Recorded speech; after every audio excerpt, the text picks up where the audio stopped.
Pisces, hello there, my beautiful friends. We're going to do your general tarot reading for mid-January 2026. Thank you so much for joining me today.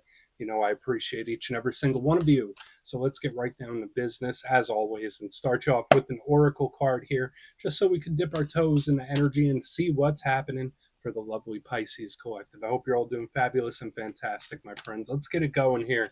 My guide, spirit team, talk to me. What do you got for us? What do you have for Pisces, gang? In mid-January? What energies, messages, insights can we take a little peek at? And yeah, we're just going to take a real quick look at this first card. Then we'll get into the full reading itself. At the very end, I'll pull you a bonus card from the Shadowland Tarot just to see what might be in the shadows or what shadow work you can lean into, which is always interesting. But let's get it going here. Let's rock and see what we got for Pisces in mid-January as we start a brand new calendar year. What's happening? What's in the vibe for my good friend? Oh, okay. That was like almost an explosion of cards that we have here, Pisces. So I like this energy, and I haven't seen her in a while. I usually see this card show up quite a bit in the summer months. And this, I mean, you can't ask for a more Piscean type of card than this one, right? We got the Little Mermaid under the ocean chilling out right there. And that's just like classic Pisces energy, which I think is very good for a Pisces reading, whether you're a cross watcher or not. But before we fully dive into that, if you're new here, I'll be speaking about the January subscriber surprise towards the end, so you might want to check that out. And also, if you could kindly illuminate that like button by tapping it right on its third eye, you know I'd greatly appreciate it. But enough of the promo, back into the reading. Let's talk more in depth about this card.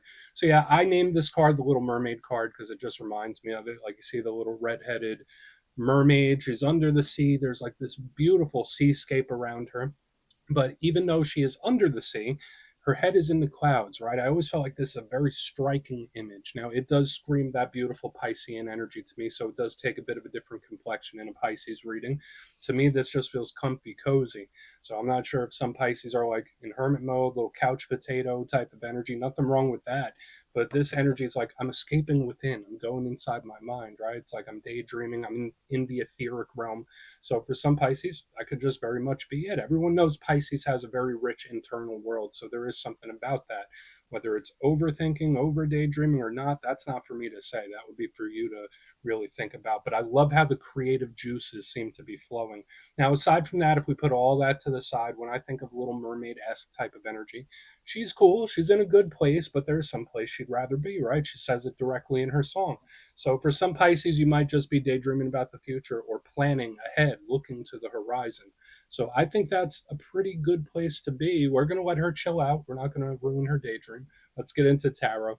And yeah, I always say that first card, it doesn't make or break the reading. It's just a little footnote. So let's get you 3 tarot cards in the upright. Then we'll get into that intuitive juiciness. Shuffle it up one time here for Pisces. And while we get this deck shuffled up and ready to go, let's talk about last week's reading. It was a very nuanced reading last week. It was titled An Important Warning. And the reason I called it that is because it was like a 3-way crossroads where for some Pisces, and again, this is something that could come up over the next couple of weeks because of energetic bleed through. But to me, it felt like, all right, I'm at a crossroads. I can handle a situation by doing this, or that. And that seemed to be where the pressure was, because there were definitely some roads that were harsher than others. So we're going to see what shows up this week. As you know, energy is very fluid, never set in stone. So only take this how it hits for you, because we could be seeing your vibe or somebody else, right? Let's get it going. 3 cards here for Pisces. What do you got for us here in mid-January? We're getting kind of close to Pisces season. I mean, that's a great start, my friends. So 10 of Cups. All right, going from the Little Mermaid to the 10 of Cups, I don't think you can get much better than that. But we're going to see. Hopefully the energy holds up. A similar thing happened in the Cancer reading where we started great, but then there were a couple little speed bumps. Let's see, what do we got? The Moon, that's another Pisces power card. This could be really nice, my friends. Let's get one more. Let's get one more. I don't want to speak too soon. Try my best to stay neutral here. Okay, so 4 wands. So I have to say, the starting cards for this have a lot of potential. So even if you're cross-watching for a Pisces, this is always a good sign about whatever situation you might be dealing with, because all these cards are workable. Now, let's go through. I'll give you some of the classical meanings and archetypes. Then we'll get into that juicy, intuitive stuff. But at first glance, I always like to look at the elements. It tells us areas of life that could be very prominent. or things we should be taking a little close look at how the energy is flowing. And in this week's reading, Pisces power cards and Pisces power element is strongly in place. We got the Ten of Cups and the Moon right here, which is water. Now that's the internal realm, just like we saw with that Little Mermaid. Remember I was speaking about the rich internal realm? So this deals with the emotional side, so emotions in general, and that could range in a whole bunch of different ways. So whether it's people or things that we care deeply for, things that we are attached to, it could represent personal relationships and connections, whether friends, family, or otherwise. So usually water is very tied into how I feel about things. It's not very earthy, if that makes sense. It's always flowing. It's great for creativity. It's great for emotional expression. It's great for moving energy forward. But the downside when there's too much water, it could just be very intense feelings. And everyone knows Pisces is sensitive to subtle shifts in energy. So that's the only downside to this, like subtle shifts in energy or things that are a little up and down. We do have fire right here on the back end, and that's the element of action. So the actions that we take, the actions other people take, actions that we decide not to take. Think of vitality, think of energy levels, think of motivation and passion. So I love to see fire here in the mix. The downside to fire is that could be a little unpredictable. So when we see a card like the Moon next to the fire card, it's like, okay, what's going on here? That energy is kind of just doing something on its own. It's just like doing its thing. So let's go through and start building this out piece by piece. Position number one, we're starting with one of the best cards in the whole entire deck. We got the Ten of Cups right there. And as you can see, if you're not familiar with tarot, we have this whole happy family, big rainbow across the sky, 10 full cups. They're just living the dream, right? So I always see this card as wins, victories, blessings, something that's really, really fantastic. So it's wish fulfillment. If we were just to put it in a nutshell, it's wish fulfillment, something that's just absolutely fantastic. So depending on what clarifies this could be really, really good energy coming your way. So we'll see about that. Now, there are some other things that this can tie into. It could represent the home, household, living situations, property. It could represent family. So things that we are emotionally invested in is heavily implied with this card. Now, the downside to the Ten of Cups is the intensity, right? Because it's a high, and when it does show up in reverse, the Ten of Cups in reverse is feeling pretty low. And I'm not saying that's definitely what this is going to be, but I always like to give the contrast to both sides of the energy. So it's intense. I'll just put it that way. So we'll keep a close eye on that. Now, moving to the center, as I mentioned, we have another powerful Pisces card. So just like we started with the Little Mermaid, and I was like, yeah, it's prototypical Pisces energy right there. We have the Moon. Now, in tarot, there's a couple cards that represent Pisces. Aside from the court cards, we have the High Priestess and we do have the Moon. Some people also link this to the Cancer Collective, so it could be Pisces or Cancer. But the Moon to me is very subtle. It's not like the Sun card. The Sun card is like shining and bright, and it's just clear and vibrant. This one is like soft, subtle, intuitive. This could represent the creative realm. It could represent the dream realm, dream space, the etheric realm. So all those things we were talking about that tie into water are tied into this. Your intuitive senses could be heightened in this time, where it's like, I feel something. I feel it in the air. I feel something coming. So just know whether it's feeling what other people are feeling or it's just a heightened sensitivity to energy in general. So if you are spending a lot of time in the house, it might not just be because of the weather. It might be because of your energetic sensitivity, and you're like keeping yourself in for even if you're not realizing it. Now, a thing with the Moon, it can represent secrecy. It can represent the hidden, the unknown, the unexpected, the surprising, and that could be good sometimes, but that could also be rough, right? Especially if it's on the secrecy side of things. So we will take a look at it. Moving to the back end, we're still in the much more positive realm. We got the Four of Wands, the 1111 card is what I like to call it. There's a lot of other readers that call it that as well. And when I see this, the first and foremost thing I think of is signs, synchronicities, and omens. So I'm sure a lot of you get those on a regular basis. That could have an uptick where whether it's spirit trying to send you a sign, whether it's your subconscious trying to send you a sign or project things. So again, watch for the number signs, synchronicities, and dreams. But if we're to put that to the side, the Four of Wands, what are they doing? They're celebrating, right? It's like a get together, people coming together and they're happy. So this is another card of wins, victories, and blessings. And similar to the Ten of Cups, it can also tie into the home, family, and living situation.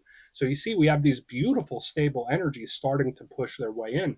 Now, the only downside to the Four Wands, pardon me, is that it is a very solid, stable energy. It is very secure. And sometimes too much of that energy for a Pisces reading could feel a little trapped or feel like something's not progressing. So, like, that energy could sometimes feel a little gunked up. But I want to dive deeper on all of it, Pisces. Let's do it. Let's jump in and clarify. Okay, let's get a good shuffle here. And yes, this is where I go intuitive with the message, which means I just tell you how it feels to me. So feel free to do further research or rely on your base knowledge of tarot, because as you know, every single reading is about the reader's interpretation, and I'm just giving you mine. Let's go in on that Ten of Cups. And yeah, if you're a reader yourself, please feel free to play along. That's why the box is here. If you're feeling any messages you want to give to Pisces, you can drop it in the comments. I don't mind at all. Okay, why is that Ten of Cups here? Why is it in the mix, please? Thank you. Okay. Yeah, I mean, I like this. So we have the Seven of Swords in reverse underneath the Ten of Cups, something going way better than expected first. So the Seven of Swords does have a lot of familiar energies connecting to the moon, right? Now, if that was in the upright, I'd be like, all right, Pisces, there's something you need to be very cautious about. There's something that you need to keep your eye on. I'm not saying that right now. Usually in the upright, this is a card in its most positive sense that is just something that's not on your radar, something that you don't see, something you're not feeling even. So next to the moon, it's like all this mystery surrounding the Ten of Cups. Sometimes it could also represent untrustworthy people like thieves and liars and stuff like that. But when it shows up in reverse, I think of something coming forward, someone or something coming forward, someone or something coming in, revealing itself, making itself known. So before we even get to the moon, this to me is like an unexpected or surprising win or victory. And we're just getting started. So I think that's great. I think it's claimable. We're going to keep moving forward. I will say this: be cautiously optimistic with whatever it is you're dealing with. And even if you're a cross watcher for Pisces, that could be the advice. Well, all right, well, maybe see the silver lining or be cautiously optimistic with it. All right, let's keep going. Let's see. Let's see what that moon has, because there's just like a whole ton of mystery surrounding this Ten of Cups. So, why is the moon here for Pisces? Why is the moon in the mix? Okay. Okay, return. All right, so we have the Eight of Cups in reverse underneath this moon. So for a lot of Pisces, you might get the chance to reattempt or retry something. There's a familiarity with it where it's like, all right, I'm going to revisit this idea. So again, whether it's an idea, whether it's like a project, a work thing, a hobby, a person, there is a return of something or a revisiting of it. I see it. And to me, it feels like the energy is coming back your way. Especially with your power card in the Eight of Cups in reverse. Now, another message aside from this returning, looping type of energy, especially one that could come out of the blue with all this mystery, the surprising or unexpected. The Eight of Cups is usually walking away from something. That's like if we were to put this in a nutshell, the Eight of Cups is walking away. Um, in reverse, it's like don't give up on something. So there could be another thing where Spirit's like, all right, Pisces, stand firm, don't give up, hold out hope. I don't know what that could be. That would be up for you to decide. But if there's certain things you've been thinking about giving up on, when I see this energy, it's like don't give up quite yet, Pisces. I wouldn't count this energy out. So there is this looping or revisiting. So again, whatever it is, I see good energy around it or good intention. So let's go in on the Four of Wands. Yeah, it's like yeah, I want to give this another go. So let's see what that four has, and we'll do our recap before we get into the shadow. Thank you. Oh, quick. And another, and another. So we got the Ace of Wands in the upright. Beautiful. So Pisces, I really, really like the reading this week for Pisces gang, like from front to back. Now, of course, with anything or any time in life, things aren't always only sunshine and rainbows. But what I can tell you is from the way the energetic forecast looks to me, the energy is working with you as opposed to against you. Now, I know a lot of you might be going through a variety of different things, but just the way it shows to me, like going better than expected, and things looping back your way, and now this energy here on the back end, like searching you out. To me, it feels like the energy is working in your favor. Now, all aces represent offers and opportunities. They're also huge when it comes to communication. So remember what I was saying about this Four of Wands, the 1111 card. Now we have a communication card underneath it. Either one, this is some like really, really good, exciting, or amazing news coming in for some of you, or for another portion of you, it is the signs and synchronicities from spirit. Because I do believe that when we receive signs, sometimes they're a warning, sometimes it's encouragement, sometimes it's a sign that something is about to materialize for us. And I would take the latter with this. To me, it's more so of like an affirmation, like, all right, it's coming, it's coming, Pisces, especially with the don't give up energy here. So again, the offer, opportunity, win, talks, great news. It's like I'm fine. I'm even if I were purposely trying to find some negatives here, I'm having a hard time doing it, right? So let's go through and do a quick recap. I feel like this reading is definitely claimable, at least in two of the three areas, depending on what you're going through. But if you kindly look in the box, I like what we have this week, Pisces. Way much or way improved compared to last week. But position number one, we have the Ten of Cups with the Seven of Swords in reverse. Beautiful. So an unexpected, surprising winner victory of some kind, or something that goes way better than expected. I don't feel like you have to let your guard down for everything, but this energy kind of just pops in out of the blue, and I really like the intention behind it and how it feels. Moving to the center, we have the moon with the Eight of Cups in reverse, trying something again. So whether it's like a hobby, a project, a work thing, like it's like I want to give that another go, I want to give that another try. So there could be something that returns out of the blue. So it's like we got this good energy here, and then this energy comes back your way. I just really like it. And there was also this energy from spirit saying like don't give up on something. So whether it's don't lose hope in this, don't lose hope in that, you would know what that attaches to. On the back end, we have the Four of Wands with the Ace of Wands in the upright. Either there's some really great, exciting, or good news coming in, or it's the signs and omens from spirit pushing you forward and letting you know that something's about to materialize in a big way. So I love this reading from front to back this week, Pisces. Probably one of the better ones we've seen in a long time. So please take a screenshot if you want to look into it further. Let's see what's in the shadows. All right, let's get a good shuffle here for Pisces gang. What's happening, my guides? And yes, I always like to pull one of these at the very end just to see whether it's something within you or something you don't quite see. Shadow cards don't always have to be a challenge. They could be a good thing too. Get you one. And yeah, if you made it to this point in the reading, please feel free to check out channel memberships. I'll put a link for it in the comments below. It's a beautiful way to support the channel, and I have much love for all my channel members. Okay, let's get this going here. What do we got for Pisces gang? Please. What do we got? Cool. Okay. So yeah, so this is like the only downer within the reading itself, but it's not uncommon to see this card in the shadows. So we have the Five of Cups, and a lot of people like to call the Five of Cups the River of Tears card. It does look a little grimy right here in the shadow portion, but this deck doesn't have the most pleasant imagery. Now, what I always say about this card is that it's a temporary thing. So for some of you, yeah, we got great energy showing up here, great stuff coming in, but this Five of Cups or something bothering you could just still be slightly underneath the surface. And remember, I said it very early on in the reading how for a lot of Pisces, your energetic sensitivity could be heightened, where like even though all this great energy is coming in, it's like I'm feeling other things. Like my energy, even though there's great stuff, it's like I can't help but feel a certain thing.